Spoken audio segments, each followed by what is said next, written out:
මොනාද සුදු පුතා ඔයා මේ ආච්චි අම්මගෙන් හංගන්නේ? මොනාද ඔයා කියවනේ විකාර? ප්ලීස් මේ නාටකම දැන්වත් නවත්තන්න. ඔයාගේ ආච්චි අම්මට මේ දේවල් බලන් ඉන්න බෑ. ආච්චි අම්මා ප්ලීස් මෙතන කලබල කරන්න එපා. මොකද මම ඇත්තටම ආදරය කරන්නේ ටීනට. මට බෑ අබ්බගාත කෙල්ලෙක්ව මැරි කරලා මගේ මුළු ජීවිත කාලෙම බෝරින් කරගන්න. මං ඒකේ ඔපරේෂන් එකට උනත් වියදම් කරන්නේ මගෙන් වුණ වැරද්ද හදන්න මිසක් ඒකිට ආදරයකට නෙමෙයි. මට ඒක ගෙවන ලයිෆ් එක බෝරින් කියලා හිතුනේ මේ ලස්සන බෝනික්කියෙක් වගේ ඉන්න ටීනව මුණ ගැහුනට පස්සේ. ආච්චි අම්මා මට බණී කියලායි අද මං එන්ගේජ්මන්ට් එක ගැන උනත් කිව්වේ නැත්තේ. ආච්චි අම්මා තව දෙයක්. අර ගෙදරත් සනුටම ගන්න කියන්න. මගෙන් වුණ වැරදි වලට සමාවක් විදියට ඔන්න ඔය මං ඒකත් ඒකිටම දෙනවා. කටවහ ගන්නවා මහයි. මොකද මේ නටන පිස්සුව? මොනවද මේ කියවන්නේ? මෙහෙ නෝ යන්න මං එක්ක. ආච්චි අම්මා මහීගේ අතකින් අල්ලගෙන ඔහු එළියට රැගෙන යන්න හදනවත් සමග මහී ඇගේ අත අතහැරලා මන්නටුණා.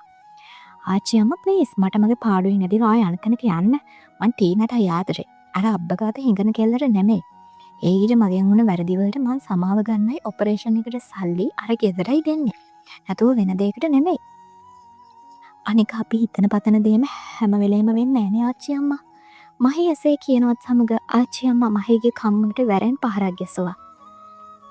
අද ඉඳන් ඔබ මට ආච්චි අම්මා කියන්න එපා. උඹත් මේ තිරිසන් අප්පච්චි වගේම හිතප්පපුවක් නැති එකෙක් වුණා.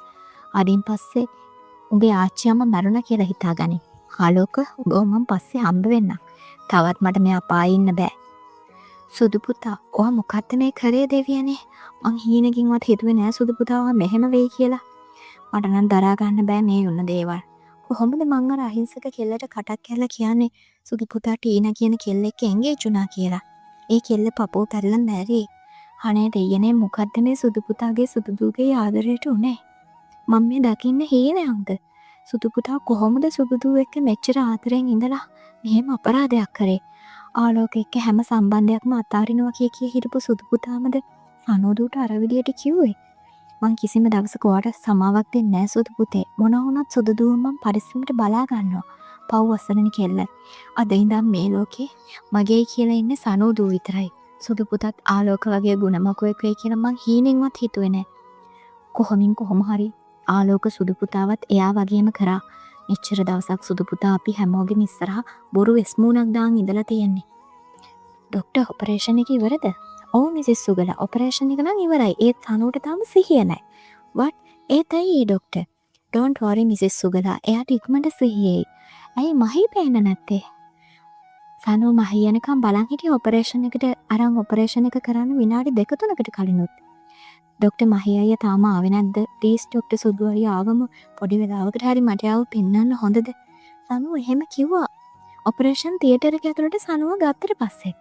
Mrs සුගලා, are you okay? Yes, doctor. I am fine. But මහී අද ඉඳන් සනුට අයිති නෑ ડોක්ටර්. මහී වෙන කෙනෙක් එක්ක අද එන්ගේජ් වෙලා. what? ඔව් ડોක්ටර්. මටත් හිතා ගන්න බෑ මේ සිද්ධ වුණ දේවල්. ඒත් මිසස් සුගලා මේ සනුලා මට ගොඩක් ආදරෙන් හිටියේ. ඊයේත් මම ඒක කතා කරා කොහොම හරි සනුව බේරලා දෙන්න කියලා. මට හිතා ගන්න බෑ මිසස් සුගලා මේ කියන දේවල්. මොකද මහී නිතරම මට කතා කර සනුගේ මේ ඔපරේෂන් එක ගැන ඇහුවේ.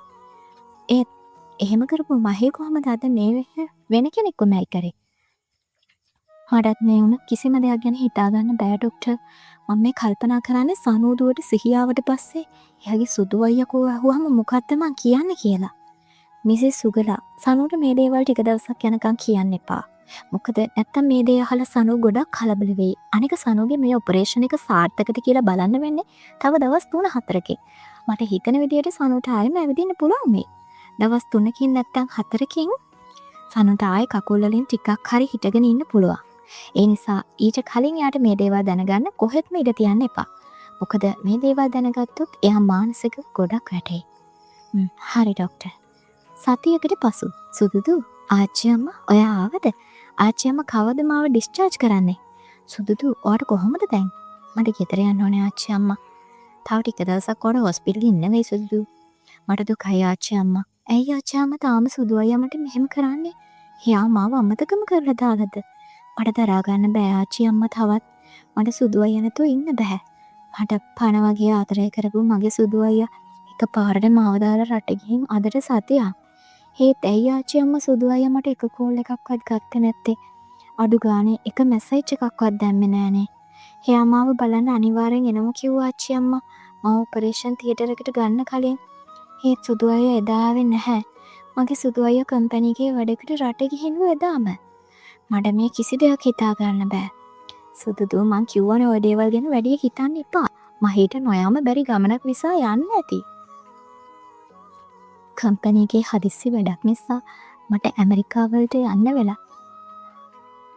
ආච්චි අම්මා සනුව පරිස්සමට බලාගන්න කියලා තමයි මට එදා මහී කෝල් කරලා කිව්වේ. ආච්චි අම්මා වෙනදා ආච්චි අම්මා සුදු අයව මහී කියන්නේ නෑනේ.